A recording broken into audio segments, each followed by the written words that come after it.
will call to order the regular school board meeting of the Madison Central School District. It's Monday, May 9th. Mr. Brooks will record the members present or absent, and we have everyone here, so we do have a quorum. The next item would be if you'd all stand, we'll say the Pledge of Allegiance, please.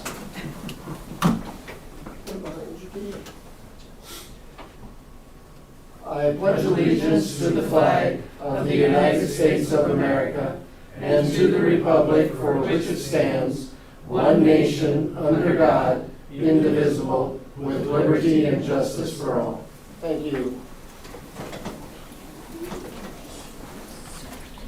Next item is approval of our agenda, and we have some adjustments to the agenda. There are 4 total additions to personnel, 2 additions that Mr. Jorgens sent out this afternoon for playground aides, and then 2 additional resignations that he sent out to us on Friday afternoon after the agenda was approved. And then we also will add an item 15A, which will be our food service agreement with St. Thomas. Mr. Brooks has gotten that, and we'll discuss that as the agenda item 15A. I believe that takes care of anything we'd have to amend to the agenda. So at this point in time, I would entertain a motion to approve the agenda. Mr. Hanemichael, is there a second? Second. We have Mr. Avery. Further questions or discussion? Hearing none, all in favor of approve the agenda signify by saying aye. Aye. Opposed? Declare the agenda as approved. Next is number 6, approval of consent agenda items. We had 2 sets of minutes, our regular board meeting on the 11th of April and a special board meeting on the 22nd of April. We went through our bills, and it was Mr. Hanemichael, Mr. Avery, Mr. Bundy, and myself that did the review. The rest of our financials are there. A wonderful month again for our health plan. We'll hope that that stays and doesn't reverse next month on there. And then on to personnel actions. So, Mr. Jorgensen. Personnel actions, some resignations. Kimberly Seitz as a part-time title teacher. Tracy Ferber as middle school paraprofessional. Jacob Schrack as a high school English teacher, and we had filled that position. Benjamin Champion as an accompanist. Margaret Scott as elementary custodian. Tamitha Osmus as a high school sped para, and Thomas Hill as a high school sped para. And then contract changes for the 22-23 school year. Shelley Ballow from Masters 45 to Masters 60 at $65,356, and add to Sarah Landon her contract as Educator Rising Level 4 Step 0 at $1,718. Request to hire, we have part-time summer groundskeeper Eric Nordstrom, Richard Wolf at $13 an hour, and then Autumn Barger and Allie Drew, playground supervisors, $10. And again, they're helping us now as some of our DSU students have finished the year and are not around anymore to help us. So those are the personnel items. Recommendation by the administration would be to approve those. So that concludes the items on our consent agenda. Is there a motion and a second to approve the consent agenda items? So moved. Mrs. Kappeman, is there a second? Second. Mrs. Schultz. Further questions or discussion on the consent agenda items? Hearing none, all in favor of approval of the consent agenda items signify by saying aye. Aye. Opposed? Declare our consent agenda items are approved. Delegations, it looks like we have none, so on to administrators' reports. Just a couple items like we talked about before. The roofing will start shortly after school's out, and like we mentioned before, approximately 2-week project. We were contacted also that the company, they will have, I believe it was, I don't remember the size of the pipe, I think 2-inch pipe, and they'll be keeping that on the boulevard north of like the band practice field, so it'll be between the boulevard and the sidewalk. It actually, it's going to be 300 foot of gas pipeline that actually goes in somewhere closer to Washington Avenue, but we got to get it laid out. But again, it won't be in the parking lot, it won't be in the band area, it'll just be out there just on a couple weeks. But they have it there, and I don't think he planned on moving it until after next week, so, or until after this weekend. Graduation is coming up Sunday, May 15th at 2 p.m. Our students' last day will be Tuesday, May 17th with an early release. Staff members' last day is Wednesday, May 18th. And then on the 19th, we host the region track here at Trojan Field. So a few things going on to finish up this week and next week, and then we'll look forward to the 22-23 school year, I guess. Mr. Brooks, you have anything? I have a couple of items. I had the opportunity last Monday to be Lori at the PLEC meeting, and we approved contracts for the school psychologists, and we also approved Terry Stolken's contract, and those were at the 6% rate, which seems to be pretty standard across. A couple of minor adjustments in the hours with the schools within the co-op, but that made a slight reduction in time. Baltic went down in their hours. Their financials were pretty much as normal, so pretty what do we want to say, regular type PLEC meeting on there. The other thing I want to talk about is if the board is interested in advancing from silver to gold. In our all awards, we are 20 points short, or 80 points short, I'm sorry. We're at 420 points.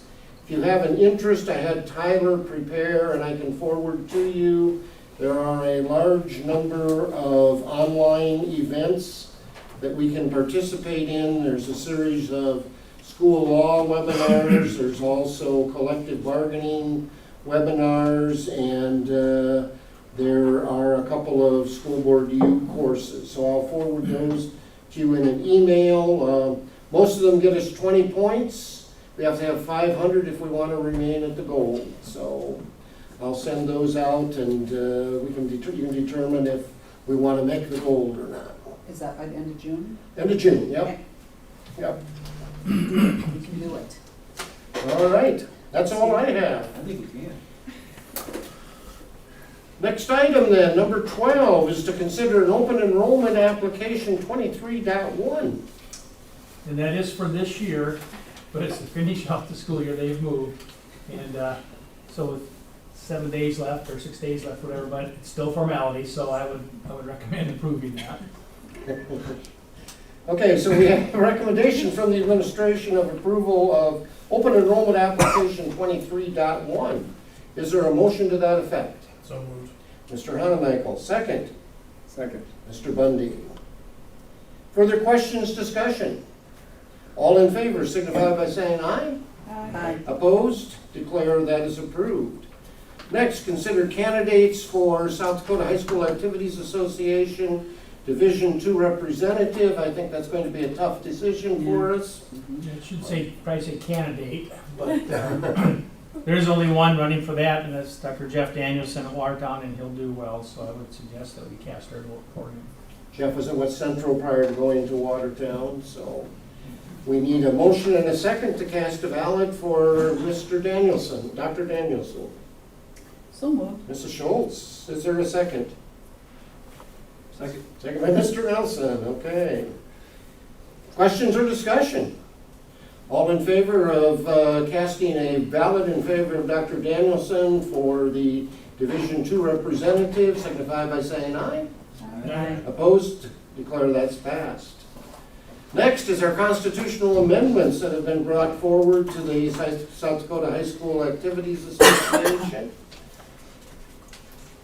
And I'd say, again, 1 through 6 are simply cleanup items, things that maybe aren't even around anymore. Like I know one of them talks about No Child Left Behind. That's been gone for quite some time. There's no, Amendment 1, I think, drops the $3 initial membership fee.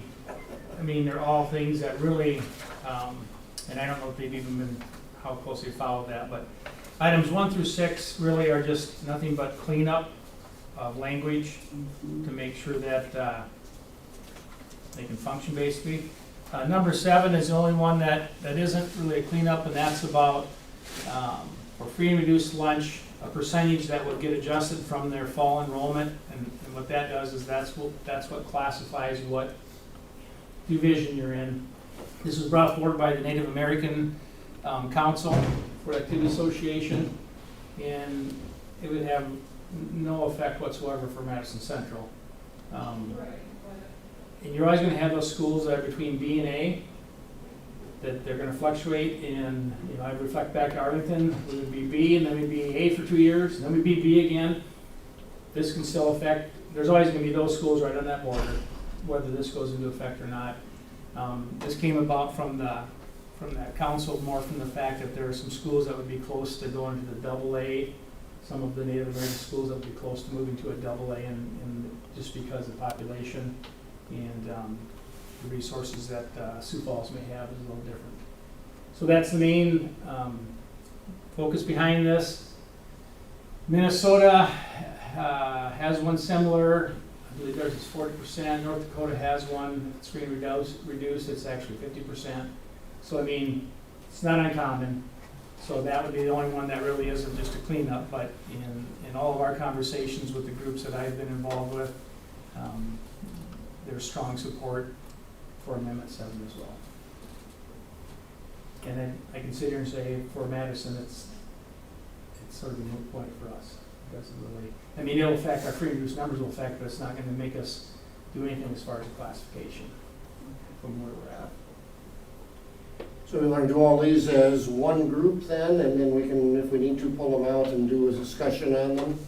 So at this point in time, I would entertain a motion to approve constitutional amendments 1 through 7, and then we can have discussion.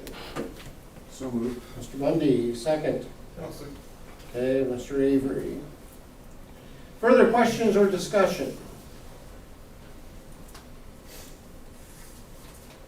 Hearing none, then all in favor of approval of the 7 amendments presented to us from the High School Activities Association, signify by saying aye. Aye. Opposed? Declare that we have approved those amendments.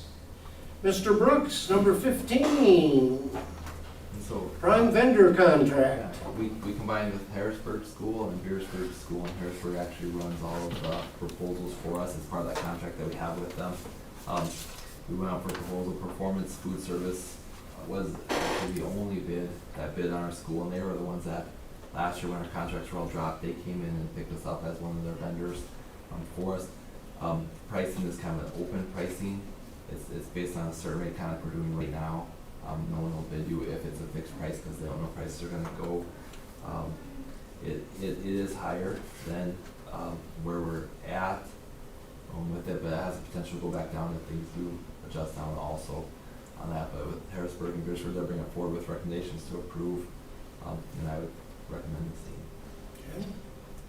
Everyone should have had an opportunity to look through the contract. Let's have a motion second, we can have discussion.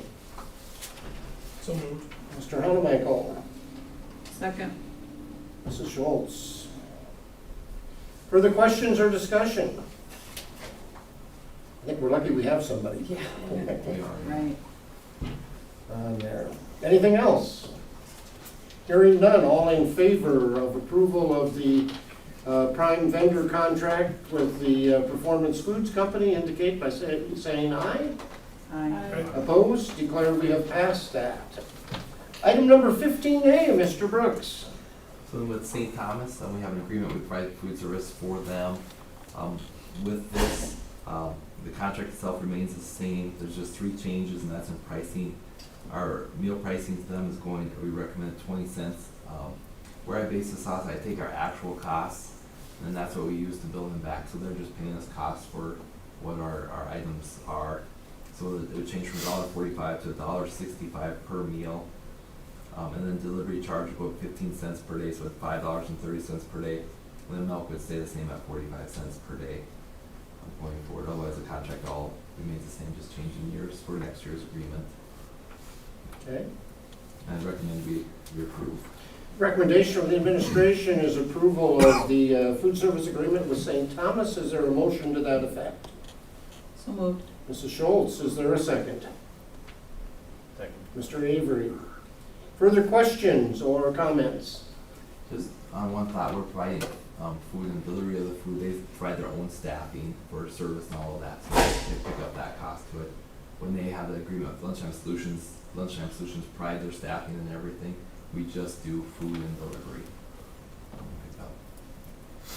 And we haven't had an increase, or we didn't last year, didn't we? I think we went up like a nickel or a dime. Oh, didn't, We okay. kind of go up what the CPI has been. Okay, This one's larger. Well, Right. actually might not be larger than CPI, but We're still bringing in more money than we're spending on this stuff, the right? current federal reimbursement is higher than what we're spending, yeah. Further questions or discussion? Hearing none, all in favor of approval of the food service agreement with St. Thomas signify by saying aye. Aye. Opposed? Declare that that is passed. Next item is approval of the curriculum director, special development director contract. So this is a contract we have with Diana Tyler. She provides 42 days of service for us per year. We proposed a 6% increase to her amount. It's $19,190 per day. Not per day. Or per day.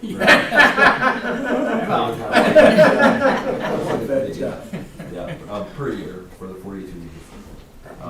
She'll plan all of our curriculum development and our staff development plans.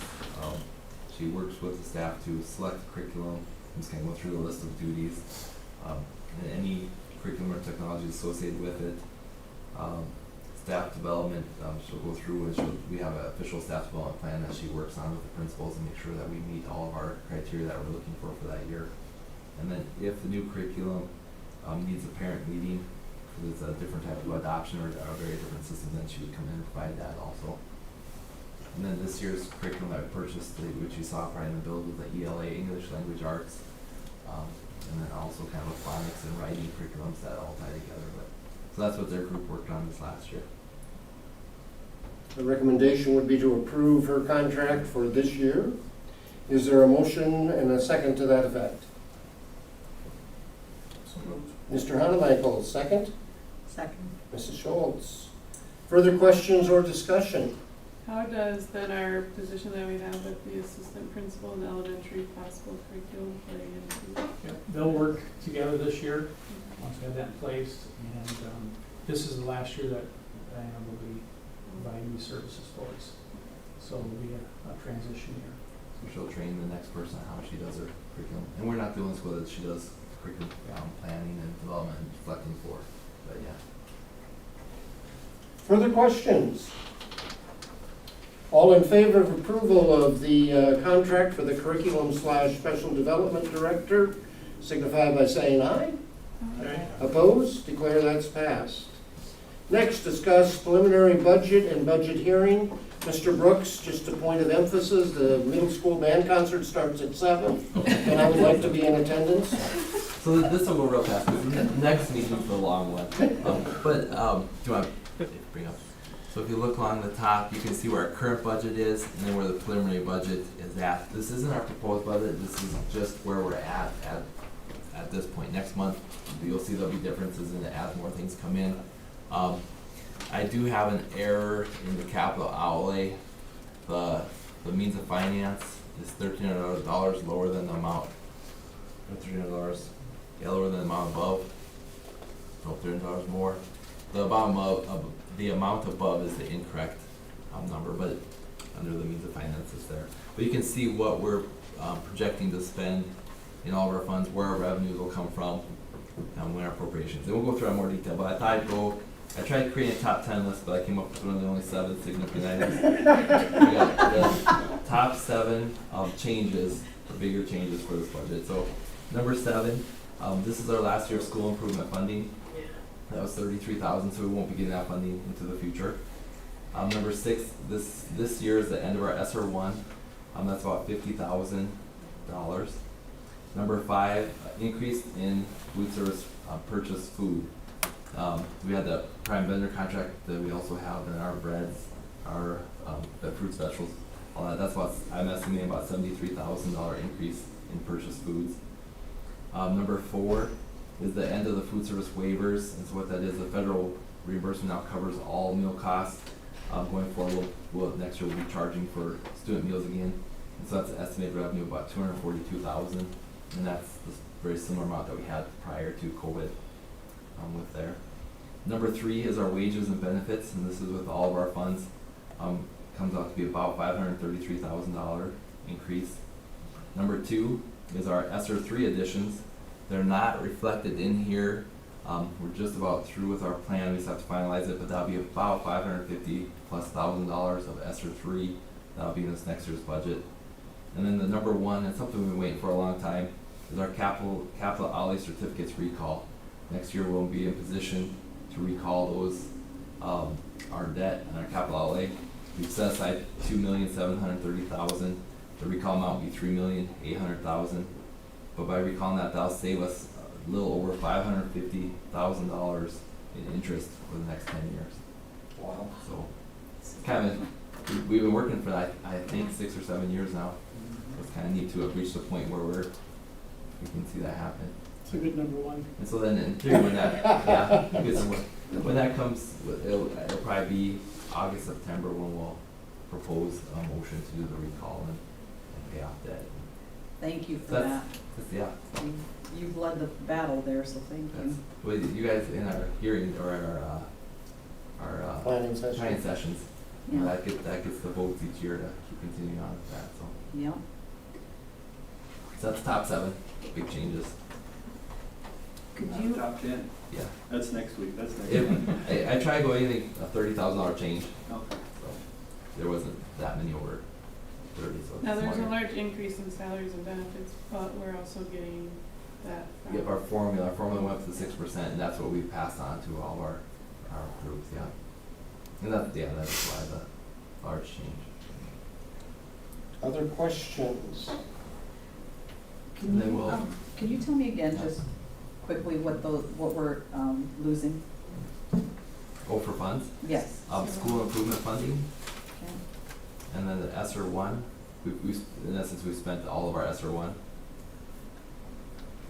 And then we won't get the federal reimbursement for all meals, so we'll go back to the charging status, and that's about $240,000. That's all schools. And that's all Yeah, schools, yeah. Right. Just going back to where we were. I sent lunch money today. Did you? Probably. Yeah. Further questions on that?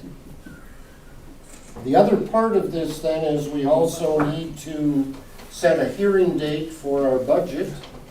And in the past, we've done that at 5:45 on our June meeting. So as a part of this is really, the only action we take is to set the hearing date. Correct, We yeah. don't approve the preliminary budget. Preliminary budget is just to lay it out there, and this gets published, right, the preliminary? So it'll start the process, we'll have our committee meeting, and then we'll publish the proposed budget with Okay. the notice of hearing. Okay? So I guess we would need a motion and a second to set the budget hearing date of June 13th at 5:45 PM. So moved. Mr. Nelson, is there a second? Second. Mr. Bundy. Further questions or discussion on the hearing date or the preliminary budget as presented? Are we a part of that plan? You can finish Yes, in June, yeah. in June. We're not done until July. Yep. You're supposed to, you're here in July too. Yeah, you Yeah. have to come. We still have to come for July. I was thinking that was true.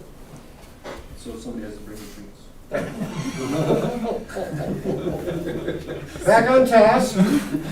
So the motion is to set the budget hearing June 13th, 5:45 PM. Further questions or discussion? Hearing none, all in favor of approval of the budget hearing date and time, signify by saying aye. Aye. Opposed? That is approved. Next item that we go to is to canvass the vote results. So then what we have the results that were published, and then you can probably go in a couple of groups here. If you guys want to take the A through K, and then you'll pull out, this is the official, unofficial returns, and then I can show sure that they match. You guys wanna go, here was the official. And then so if you open up the packet, they're open because the city canvasses before us.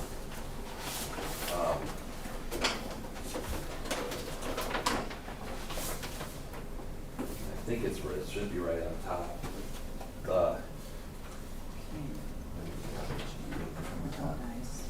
So there's their official returns, that's what they're saying, the results were, you want to compare that.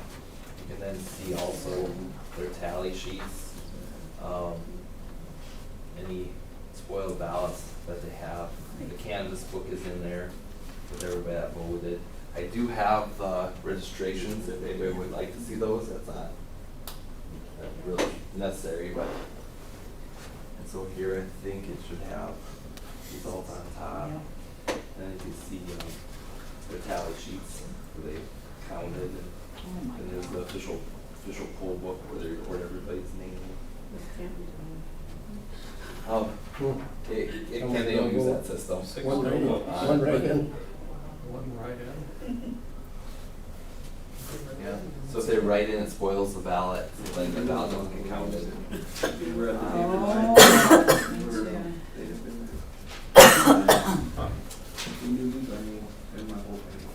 So if you guys are satisfied that the returns are correct, after you go through. What they've got here, Keith, is they've got, this is our A through K, Look at this. our numbers that we each received.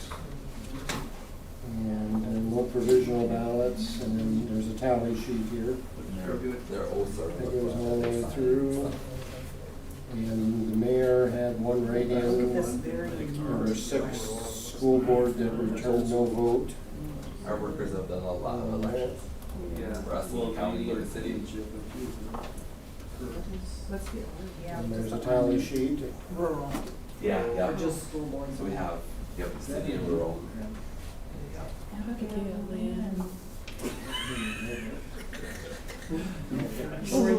Mitch, is that uncommon to have 6 returned no vote ballots? No, that's actually pretty common, because a lot of times they'll just take the ballots handed to them, but they're only there for one race. Okay. So when you find in the city, we actually have quite a few.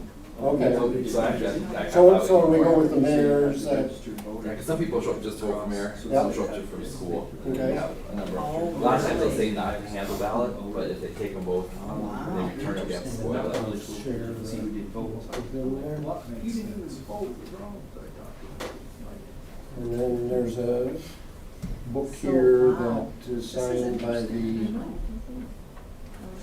ballot or poll workers, and then this lists everyone who voted, and I'm assuming the A's are those that Yeah, voted yeah, so it's absentee. for that, yep, absentees are. So they red just went A. in and did those like, They usually do them all at once if they can, and then whenever they have spare time. So what does an R do? Rural, Okay, we had rural and within the city at the same. okay. huh? And how does that turnout compare to what we've had other years? This was a good turnout, 23%, we've had below 10 before, 11 to 13, 14 is probably more typical. I do think some of it is, and I don't know how it's, but there used to be where you could register to vote but not live here. They've been cleaning that list up, so we have less registered voters than we used to have in the past. I guess it's a better turnout nationally that way too.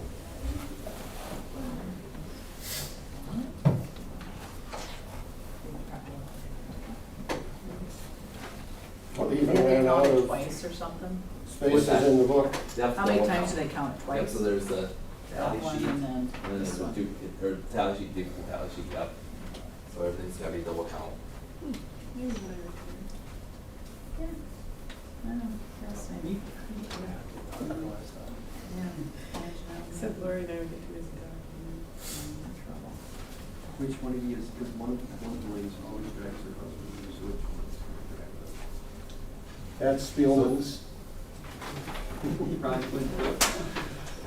Okay. So we're comfortable that the returns are correctly stated. We do our motion to canvass, the candidates are on the ballot, have to abstain, be part of the process. Should these other 5 make the motion second and vote onto it. And then we return all this back to the county auditor to input.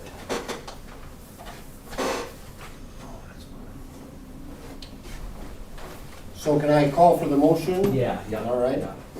So at this point in time, we would call for a motion to indicate that we did canvass the results of the April 12th school board election. Is there a motion and a second to that effect? So moved. Mr. Hanamichael, Second. Mr. Avery. All in favor? Aye. Aye. Abstentions? Aye. Aye. Got it. Got it. All Now, right. the document to sign at the end here. Okay. I sign? No, the canvassers. Okay. Very good. So that takes us into executive session. First one will be for negotiations and second for competitive position. No action. No action.